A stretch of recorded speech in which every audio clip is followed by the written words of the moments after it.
God bless you. I'm going to do a teaching tonight on Gehazi. Or it's actually Strong's number H1522. His name is Gehazi. Gehazi. His leprosy and the lesson from Gehazi and his leprosy. And but before we start, we'll go ahead and hear from our Heavenly Father. So if anybody would like to speak in tongues and interpret or prophesy, please do. I'll speak in tongues and interpret. Excuse me. Yon biliana eatu koyata satakeatu maliana eki biata sumaku biata meyana asatuku eliana biata sateatu. As you begin this moment and each day in your life, reflect upon who I am and that I abide within you, that I've given you extraordinary power and ability and authority in order to deliver people from the power of darkness into my light. So take that authority and speak it and act on it so it will come into manifestation. My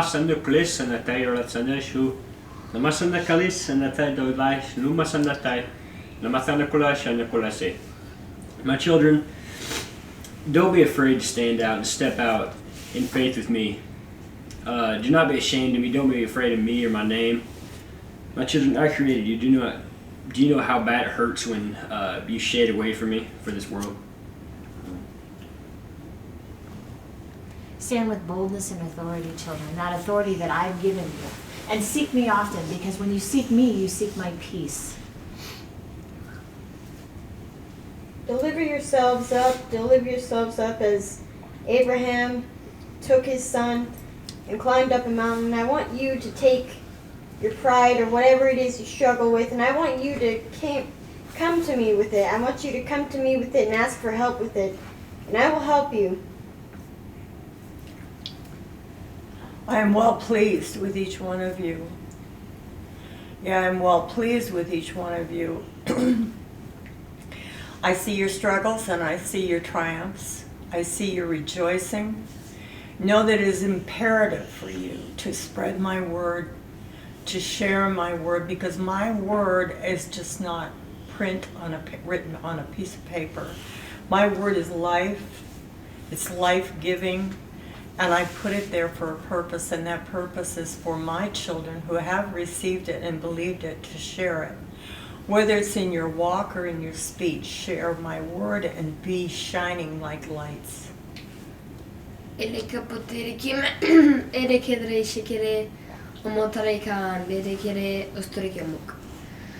children, you are not supposed to fit in. You are supposed to stand out. You're supposed to stand out. People are supposed to notice you and follow you because you are a leader, my child.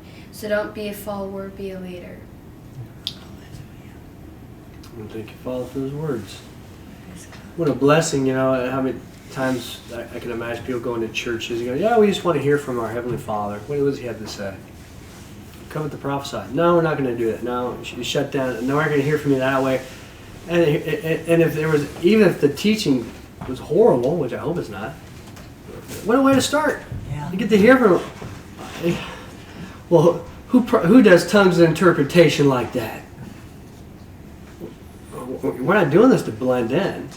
We're doing this to bless our Heavenly Father because he commands us to do it. So you stand out. Yeah. Stand out. You look like kooks. Yeah. All right. But man, how wonderful is that? I'm going to go, even the teaching isn't. How much does that bless Yahweh and Yehoshua? When do you get to sit in front of a group of people and hear use and people's tongues of interpretation? Dad and I have gotten to travel all around the world where people believe they have power, and they do have some power. They don't know how to do tongues of interpretation. And a lot of them, they just refuse to do it because they're traditions. No, you can't have that. It's a gift. And you show it to them, it's not a gift. You want to do it right now? Nope. Everybody, okay. But then also help us. When there's things that are available we're not tapping into. But what a blessing for our Father, for you guys to not blend in. I saw a picture on Facebook and it showed a lion and all these sheep. And it says, this is how I look like when I walk into Walmart without a mask. Oh yeah. I don't say that even as a joke, but every time we stand up like that, we make it easier for somebody else to stand up. Because you know what? Somebody did stand up before us. and that we're standing up. And so there's a trickle effect, and Christ is inside people. We wear a Donald Trump shirt, when you don't wear a mask, when you kneel, you pray, you set yourself aside, and everybody's trying to blend in because they're wrestling with their old nature. School, they want to blend in. Then you stand out, and they're going, well, it might not ever look like anything happened. Christ is inside probably 90% of those football players. And they know what they should be doing, and Yahweh's well pleased. I still remember one girl in my 20-year reunion. I went up to her and I said, I'll never forget the impact you had on me in my Christian life. She was like, what? And apparently she'd fallen away. And she was, what do you mean? I said, you came to class with a Bible. She was like, did? But yeah, it was a white Bible. And nobody even knew I was a Christian. And she didn't even recall it, but I never forgot it. And here's Yahweh going, look at this girl walking through it. It might have been 1 week or 2 or 3 days. I never forgot it, though. That's not the teaching, but it's going to be on Gehazi. And we're going to take a look at 2 Kings chapter 5. I'll try to do the page numbers, so we're exercising where are the books.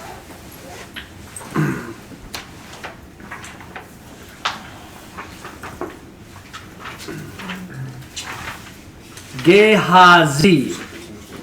That's according to Blue Letter Bible. His name is Strong's number H1522. Gehazi. His leprosy. He got leprosy, and what he forfeited. And before when I was looking into this, and I shared it with my father a little bit, it appears that Gehazi is going to disappear off the map. I was wrong. I didn't know that later on in like the 8th chapter he's going to pop up again witnessing to a king about what Elijah did. So he didn't just fade away, but man, he forfeited a lot. Well, what we won't go over is in 2 Kings chapter 2, 1 through 14, is you'll see that Elisha is washing the feet of Elijah. He's waiting on him.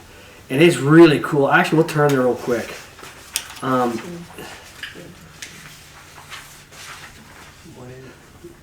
Chapter 2 of 2 Kings.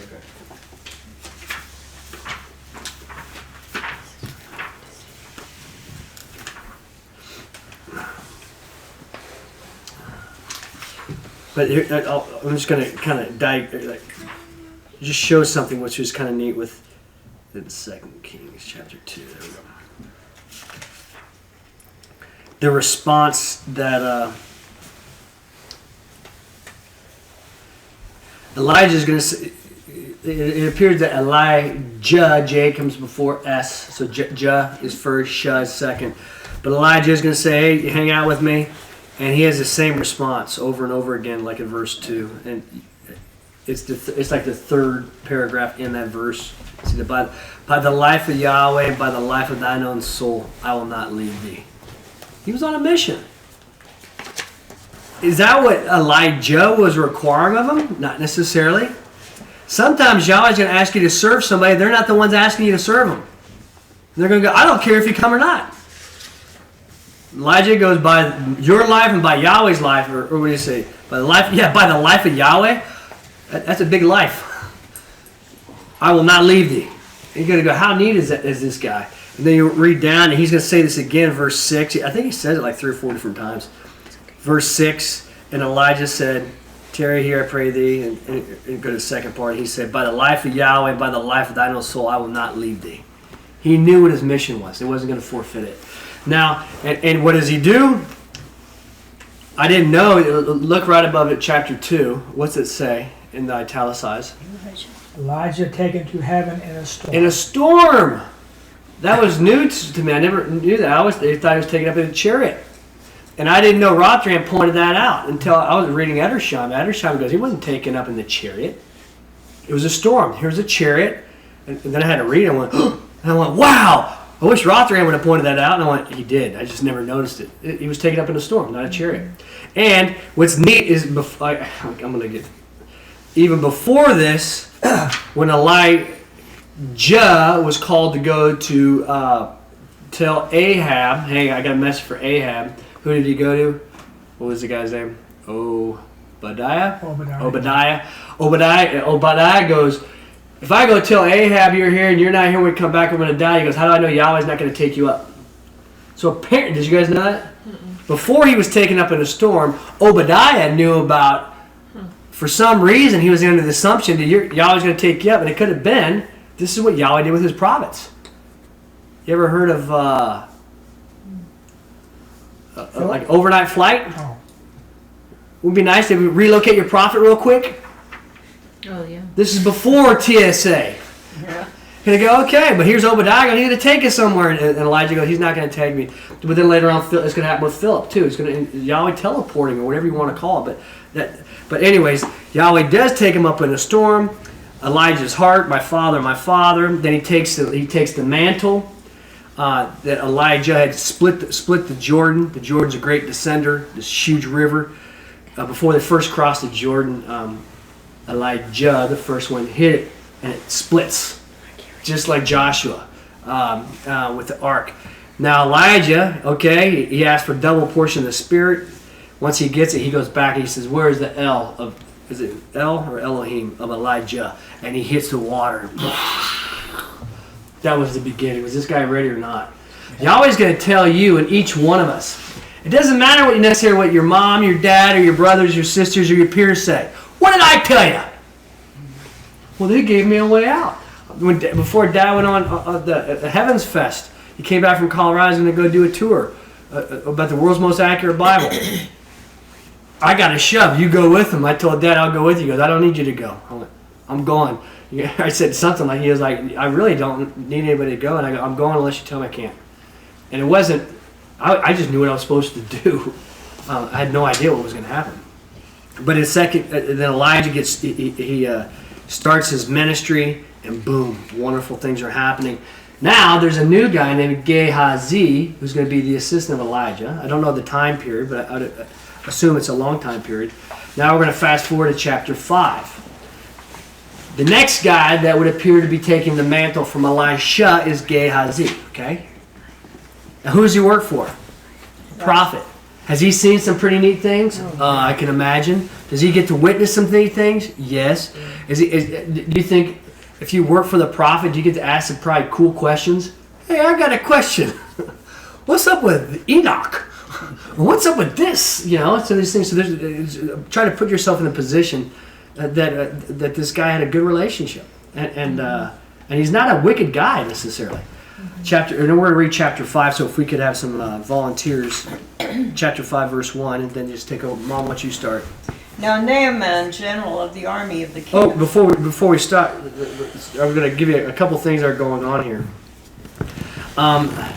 Leprosy is a real important.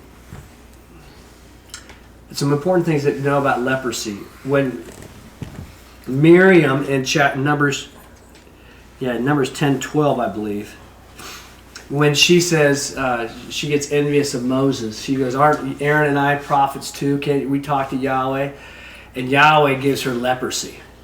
And Moses intercedes for her, wants to come back, and Yahweh says, if a father would have spit on his daughter, would she need at least have like a week?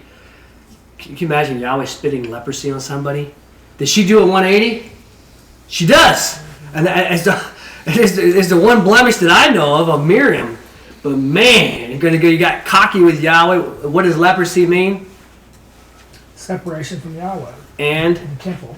Yeah, you're not going into the temple. Yeah, you can't. You think you're high and mighty, like a Moses. I forgot about that. You know, you're done. You're out. Can you imagine a priest getting their collar taken off?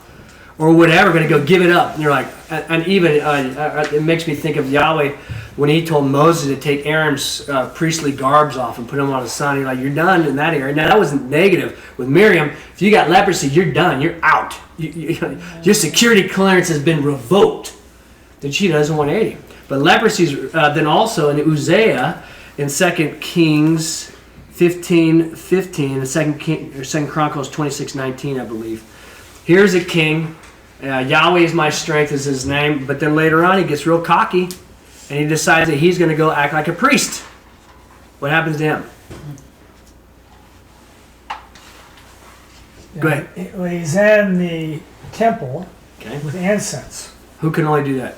Yeah, only the priest. Only the priest. He's a The priest king. went in and told him to get out, and he wouldn't get out. And then Yahweh put leprosy on his forehead. So the leprosy jumped off the altar onto his forehead. Yeah. So who's the only person, the only ones that are supposed to bring the incense? The priests. And here I'm a God, and he's got a great success record. Yeah. Delirious success.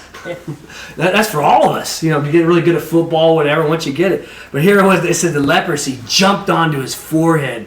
And I think about that with Yahweh spit. These are my words. Yahweh said, if a father would have spit on Miriam, would she not have to be outside the camp for like a week? Or something like that. I'm thinking about Yahweh spitting almost like boom. But what does leprosy mean? You're done with the spiritual. You're not going to, the priestly, so there's a significance for that. Also, according to the paragraph Bible, we're in 2 Kings chapter 5. We're going to be learning about Gehazi, the significance of his leprosy, and what he forfeited. He missed it. Not to pick on him, but so that we can reflect on what we're going to possibly forfeit. Hopefully we're not. The point is, Miriam got healed. Yeah. Uzziah did not. Yeah.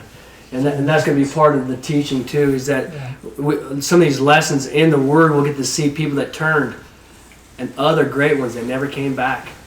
And what is the sin, that final sin in our life that we won't come back? I saw a picture of Tommy Crabb with his kids. And I looked at this happy family. And I posted it on Facebook. And everybody thought it was me and Rachel. And I go, when was the last sin? I mean, when was the last one, Tommy? I mean, this guy's life was just destroyed. His kid's life destroyed. What were you flirting with? And I didn't want, not to push them down, but for me to go, don't get haughty. And even King David, you know, like later on with King David, it says, Yahweh says that Bathsheba was exceedingly beautiful. Which sin is it that you're not going to be able to handle? Everybody's got a weakness. If it's not sexual or it's coveting or whatever, every once in a while there's going to be a sin you're not going to be able to handle. You don't want to know what's in there. And if David could have took a time machine, he would have poked his own eyes out or something. Don't look. But anyways, those are the people that missed the mark, and that's what sinning is. But they missed the mark. Also, paragraph Bible is going to point out the significance, because what we're getting ready to read here is going to seem very odd. Because a great warrior, it says Yahweh gave him victory. He is not an Israelite, and Jesus Christ is going to use him as an example. The Israelites weren't getting healed because they're rebellion, but Naaman got healed. Now, who are we talking about? We're going to go into Gehazi. We're starting with Naaman. Naaman, okay. Yeah. Anyways, it's going to look very odd, because what's going to happen is he's going to go to the prophet to get healed. The prophet's not even going to come out and see him. He won't even talk to him. And Naaman, and you're like, how rude. How rude, right? It's what it appears. Paragraph Bible is going to say, here's what Yahweh was helping the prophet. Now this is paragraph Bible. They said in the Eastern traditions, before you asked of anything, you were to give an offering. Here's an offering.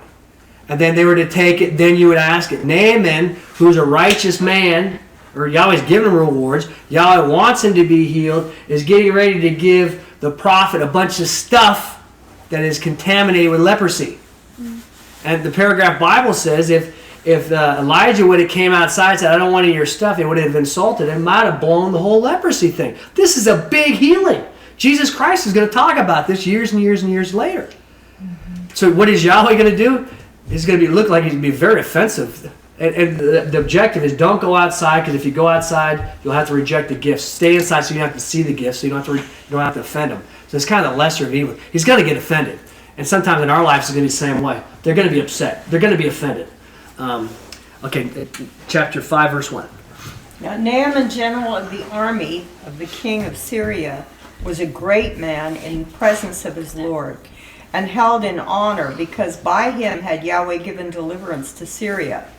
And the man was a hero of valor, but a leper. Now the Syrians had gone out in companies and had brought back out of the land of Israel a little maiden, who became an attendant on the wife of Naaman. And she said unto her mistress, would that my Lord were before the prophet who is in Samaria, then would he set him free from his leprosy. And he went in and told his Lord, saying, thus and thus hath spoken the maiden who is of the land of Israel. And the king of Syria said, go, get in, that I may send a letter unto the king of Israel. So he went and took in his hand 10 talents of silver and 6,000 pieces of gold and 10 changes of raiment. And he brought in the letter unto the king of Israel, saying, Now, therefore, when this letter cometh in unto thee, lo, I have sent unto thee Naaman my servant, and thou shalt set him free from his leprosy. And it came to pass, when the king of Israel had read the letter, that he rent his clothes and said, Am I God to kill and make alive, that this man is sending unto me to set one free from his leprosy? But of a truth, just mark, I pray you, and see that he is seeking an occasion against me. And it was so, when Elisha the man of God heard that the king of Israel had rent his clothes, that he sent unto the king, saying, Wherefore hast thou rent thy clothes? Let him come, I pray thee, unto me, that he may get to know that there is a prophet in Israel. Okay, somebody else? So Naaman came with his horses and with his chariot, and stood at the entrance of the house of Elijah. And Elijah sent a messenger unto him, saying, Go and bathe 7 times in the Jordan, so shall thy flesh come back to thee, and be thou clean. And actually the Jordan's many, many, many, many miles away. Probably more than a day or two. Really? Yeah. I did not know. Yeah, it is a long ways. And Naaman was wroth, and went away, and said, Lo, I thought, unto me will he come right out, and take his stand, and call on the name of Yahweh his Elohim, and wave his hand toward the spot, and so set free the leper.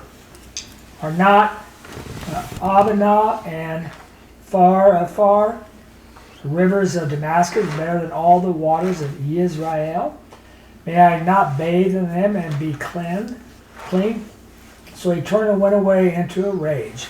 Then drew near his servants, and spake unto him, and said, My father, if some great thing the prophet had commanded thee, wouldest thou not have done it? And how much rather, when he had said unto these, Bathe and be clean? Then went he down and dipped himself in the Jordan 7 times, according to the word of the man of Elohim, and his flesh came back as the flesh of a little child, and he was clean. And he returned unto the man of Elohim, he and all his company, and came and took his stand before him, and said, Lo, I pray thee, I know that there is no Elohim in all the earth, save in Israel. Now therefore I pray thee, accept a blessing from thy servant. Anybody else want to go? Verse 16. But he said, By the life of Yahweh, before whom I stand, I will not accept one. And though he urged him to accept it, yet did he refuse. Then said Naaman, Shall there not then, I pray thee, be given to thy servant 2 mules, burden of earth? For thy servant will henceforth offer neither ascending offering nor sacrifice to other Elohim, save only to Yahweh. And this thing Yahweh grant forgiveness to thy servant. When my Lord entereth the house of Rimmon, to bow down therein, he leaning upon my hand, and so I bow down in the house of Rimmon. When he boweth down in the house of Rimmon, Yahweh, I pray, grant forgiveness to thy servant in this thing. And he said unto him, Go and prosper. But when he had gone from him some distance, Gehazi, the servant of Elisha, the man of Elohim, said, Lo, my Lord hath restrained this Naaman the Syrian, by not taking at his hand that which he brought. By the life of Yahweh, verily I will run after him, and accept of him something. So Gehazi hastened after Naaman, and when Naaman saw one running after him, he alighted from his chariot to meet him, and said, Is all well? Anybody else? And he said, All is well. My Lord has sent me to say, Lo, just now have come unto me 2 young men out of the hill country of Ephraim, of the sons of the prophets. Give for them, I pray thee, a talent of silver and 2 changes of raiment. And Naaman, I'm gonna just pause there for a second. I think there's more than what I'm going to point out, because he's not going to ask for all of it. I mean, he could have. Why not ask for all of it? He's not. So there's more than just wanting the luxuries that were brought, because he didn't ask for all of it. Maybe it could be envy. Maybe he wasn't getting along with the prophet. Maybe the prophet wasn't appreciating him. I don't know. Maybe he had money problems, and they're waiting and they're waiting and they're waiting. I don't know. But he's not asking for all of it. He's just asking for some of it. Let's see. Where did I stop? 23. Thank you. And Naaman said, Be content, accept 2 talents. So he urged him and bound up 2 talents of silver in 2 bags and 2 changes of raiment, and laid them upon 2 of his young men, and they bare them before him. And when he came to the hill tower, he took them from their hand, put them and charged with him, and let the men go. And they departed. Now when he came in and stood before his Lord, Elijah said unto him, Whence comest thou, Gehazi? Where were you? He said, Thy servant hath been neither hither nor thither. Then he said unto him, My heart hath not gone with thee when someone turned again from off his chariot to meet thee? Is it time to accept silver, to accept raiment, or olive yards, or vineyards, or flocks, or herds, or men servants, or maid servants? Mom, would you read the last one? The leprosy of Naaman therefore shall cleave unto thee, and unto thy seed to time's age abiding. And he went forth from before him a leper like snow. So this is not just having a disease that's possibly going to kill you and destroy your life. The priesthood, the priestly thing, it didn't say he was a priest, but there's a significance that this thing, that he forfeited who he could have been. Now later on, you'll see that he's going to be witnessing to a king in chapter 8, talking about what Elijah did. So it's not like he turned into a wicked person, like Shaul, the king, who's trying to kill David. But what did he forfeit? And it's so easy to look at him and go, what a dummy.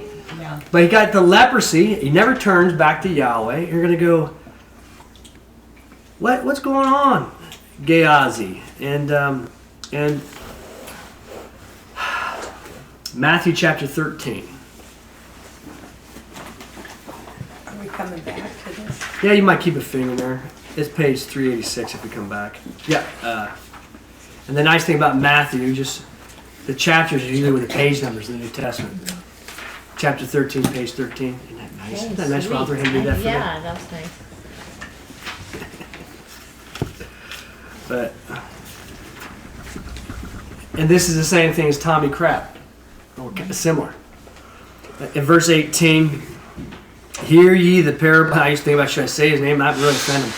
I don't think he or Tommy's gone to sleep, and his children have rejected Yahweh. So I don't think they're going to see the teaching. But also for the kids, how did Naaman get healed? It was a girl, a kid, a child witnessed. Yeah. Did she tell him what was popular? No, she told him the truth. Israel, they think the guy's going to... Is Israel going to Yahweh for healing? No, it couldn't be him. He rejects all our gods. And what I think it is how probably the pastors feel about Dad and I and us. Not those guys. They're not even Christians. They don't bother. They don't bow down to God the Son, God the Father, God the Holy Spirit. They say those are three gods. So they're like, yeah, it is three gods. We can't go through seminary without it. Yeah, go to Chuck. He's got the answer. No, possibly, but you can imagine he's not going to go to Elijah. But it started with a girl. Anyways, I digressed. The cares of this world, chapter verse 18. And here's a parable: the sower and the seeds. And verse 18. Hear ye then the parable of him that sowed. When anyone hearing the word of the kingdom and understandeth not, the wicked one cometh and catcheth up that which hath been sown in his heart. This is he that by the pathway is sown. And he on the rocky place is sown, the same as he that heareth the word, and straightway with joy receiveth it. It hath no root in himself, but is only for a season. These guys really remind me of the shooting stars. I got to meet some people. They catch on fire, they're kind of out. And there arising tribulation or persecution because of the word, straightway he findeth, causing a stumbling. That reminds me of James that used to come to fellowship, now works for Sam McVeigh. Now we're going to get to where Gehazi is, in my opinion, verse 22. And he among the thorns sown, the same as he that heareth the word, and the anxiety of this age, and the riches, the deceit of riches, choke up the word, and the unfruitful it becometh. Well, as far as we know, Gehazi's broke, and Elijah's living in a cave, a lean-to, or something like that. There's times when the prophets, they look completely broke. We're talking about Elijah, who was fed by the ravens? Was that Elisha or Jeff? Elijah. Yeah. This is my pension. I'm living under a rock. I'm getting fed. This is it. Just don't let your eyes deceive you. With the Gehazi, what did he give up? He chased after something. He saw something, and actually it says in verse 21, Gehazi hastened after Naaman. He saw something he wanted. It was the cares of this world. Turn to 2 John chapter 2.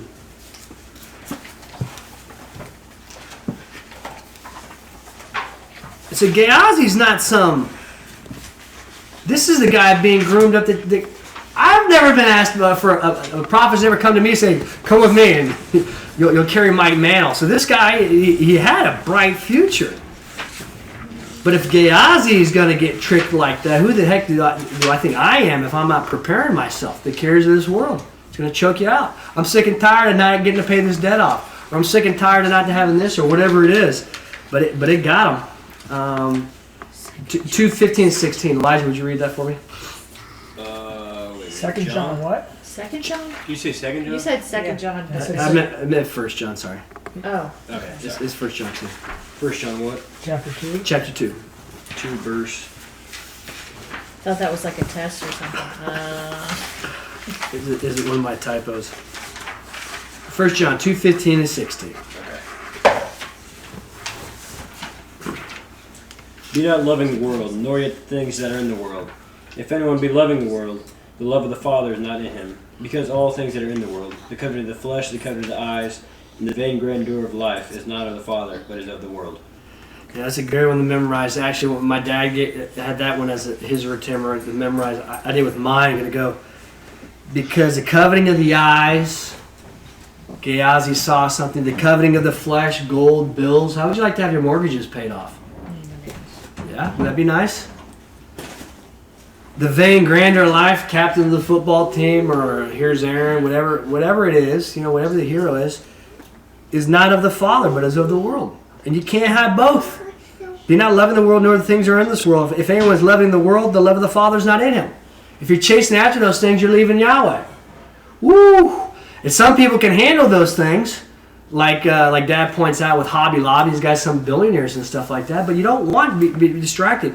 Gehazi, what was he forfeiting? And I had to think about that. What? As far as I know, he had nothing. He had bills. He had some debt collectors or something. But when we're with Yahweh, it's like being with Jesus Christ. Yeah. We got access to more resources than we could ever imagine. We got access to healing. We got access to the future. We got access to total recall. We got everything that we need. So why do people leave that? It requires faith. Hebrews 11:6. And so what Yahweh is calling us to do, without faith, it's impossible to be well-pleasing. Gehazi was being tested. Not that Yahweh was intending to test him. He was being sifted out, and he missed it. He missed it. He hastened it. He chased after it. And actually, I've done that many times in my life. When I was a teenager and stuff like that. You try to get popular. Once I'm popular, I'll get what I want. No, it's empty. Very empty. Turn to... So I was like to think, Gehazi, when he saw the wealth of Naaman, he hastened after it. It was like he got seduced. Yeah. And the word seduce, what seduction can you not handle? It's easy for me to look at my dad because what seduces me doesn't seduce him. Mm-hmm. So when I see him talk about his temptations, not literally, he doesn't. I'm like, that's just weird. That's what gets you? Everybody's got something. Everybody's got a weakness. And the thing is, what is going to seduce you? And I think when you keep looking at Yahweh's word and Gehazi and some of these other things, I think that if you are preparing yourself to say, I talked to Rachel that way. I said, if you want to get really good at sports, you study your opponent. You study your opponent. What are they going to do here? What are they going to do here? What are they going to do here? And you can really beat your opponent. Study yourself to show yourself approved. Study yourself to say, what is the lust of your eyes? What is the lust of your flesh? What is the vain grandeur of your life? Evaluate your enemy within to say, how am I going to get me? Because Gehazi wasn't gotten by somebody else. Yeah. Satan had an enemy on the inside, and he lost it. And he didn't turn wicked, but man, I hope they get to meet him at the resurrection, but what did he give up? I don't know.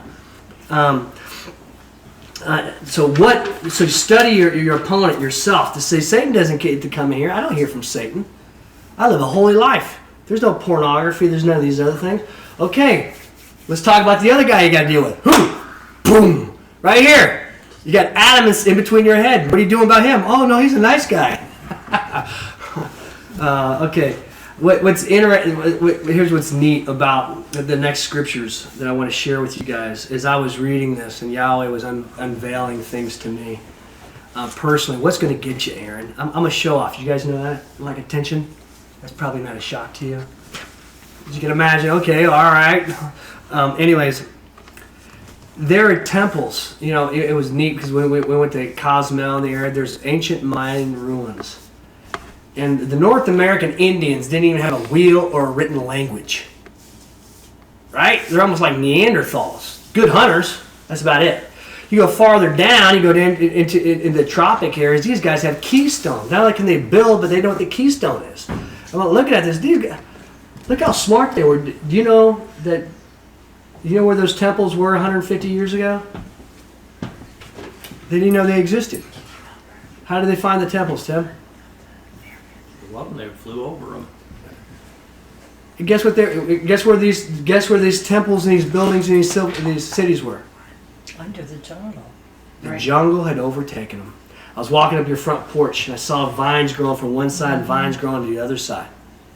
I'm like, vines. I just killed a whole bunch of vines. And I go out there, I kill vines. Because, anyways, the vines had crept in and the vines had completely hidden the whole civilization. And then they cut it back and they're going, oh! So, what swallowed up the Mayan ruins? I like to say it's like the cares of this world. What's going to swallow you up? Well, what do you got to do if you're dealing with vines? You go out there, you trim, and you garden every single day. You don't get shocked. Actually, I tried to do that in my front yard. I don't have a green thumb, but I'm good at discipline. And I discipline myself. So I walk outside. I don't see any weeds. No, you find the weed. That's a different way of looking for I don't see any weeds. I want to go do my own thing. No, Aaron, you find the weed. How many weeds can you find? I'm like, great, man. Nazi. There's one. There's an error in there. There's a weed. But I had to go, no. Instead of go, I don't have anything I got to deal with. All of us will have the same thing. I don't have anything. I'm not really dealing with it. Maybe. Or maybe you're not seeing it. Are you really looking for it? What weeds are swallowing you up? Did you guys know that there are Egyptian pyramids that they just found within the last 10 years? Yeah. You knew that? Because of the TV. Okay. I didn't know that. They found it from satellite images, and guess where these pyramids were? Swallowed up. Like choked out by the cares of this world. And what do? They got to get rid of it. So think about the sand blowing every day and the vines. And what are you going to be doing in your own life? Are you grooming things, preparing things? Not to be paranoid, but if you don't have a plan, if somebody can go, "What's your plan to kill your old man?" And I don't have one. Then you're losing. What? I'm not going to say that exactly. But you're going to say, but if you're not gardening and doing these things, it's almost like a retirement plan. What are you doing? I haven't done anything. Well, good luck with that.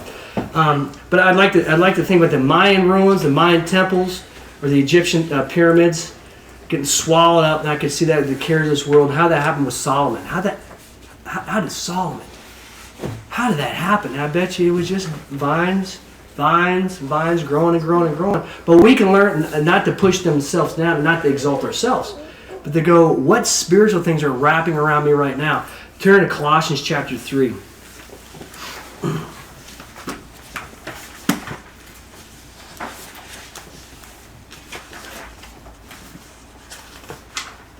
So we would have that. If you wanted to, and this is just sports, is good for me. And if I was coaching Elijah, wouldn't that be cool? They hired me to come coach D-line. You know how I would do the defensive lineman? I'd say, what's your plan? My plan for what, coach? The game. Yeah. Who are you going against? 24. 60. Okay, what's he doing counter? What are they doing first down? What are they doing third and long? What are they doing third? I don't know. You're out. Next. And I would do that, not just to teach you, but the next guy going, holy cow! And getting preparatory. What are you going to do to beat these opponents? And then all of a sudden you're like, God, this guy's a Nazi. But then guess what happens? When you start getting prepared, you start finding out how good you really can be. And here's your opponent. Who are you going against? Colossians chapter 3, verse 9. If somebody read that for me. Be not guilty of falsehood one to another, having stripped off the old man together with his practices, and having put on the new, who is being molded afresh personal knowledge after the image of him that hath created him. Strip them off. It's just like the vines, and we're not. And that's not the cares of this world is not the old man. But basically, what I'm talking about, is the daily upkeep of you taking care of your garden, or you being a good steward. I got to witness to somebody, and I was guilty of it when I was witnessing to him. I go, "Are you expecting a bigger apartment or a bigger house, and you're not even making your bed?" He looked at me like, and guess whose bed wasn't made? I'm like, oh, well, I'm changing my sheets when I go home tonight. But still, okay. He's not a fool. What are you doing to strip things off? Are you stripping off your old man? How do you strip your old man off? Well, if you want to be good at stripping off your old man, you're going to go to your weaknesses first. What are the areas that I have weaknesses with? And I'm going to strip you off. And then you think about it. If a bad thought comes out of nowhere, I confront it. That's not my thought. Father, I have nothing to do with that. I kill that in the name of Jesus Christ. And just as if somebody was going to try to bring a prostitute in this house, I'd kick him in the face. Not in this house. And that's how I confront my old man. Because every once in a while, if you mind your own business, you're like, what was that? And then, you know what happened after I would think it? Oh, I feel so guilty. Where did that come from? I've been speaking in tongues. I've been praying. I've been reading my word. Oh, I'm so guilty. He goes, don't feel guilty. What does my word tell you to do, Aaron? Oh, yeah, strip him off. You're a dead man. Bring him back out. Now you know what I do instead of get what I try to do. And I'm a work in progress. Now I hunt for my old man. I wake up in the morning going to go, as soon as you show your face, you're dead. Okay, cool. I'm going to strip you off. And that's what Christ did. Strip him off. Put on the new man. Every day, strip him off. And that's what I believe that Elijah or Shah was doing. I'm not going anywhere. He was stripping things off. And think about the resurrection. Gehazi's asleep. He's dirt right now. At the resurrection, if he's there, going to say, man, what did I give up on? Oh, man, rats. He missed it. Ephesians chapter 4.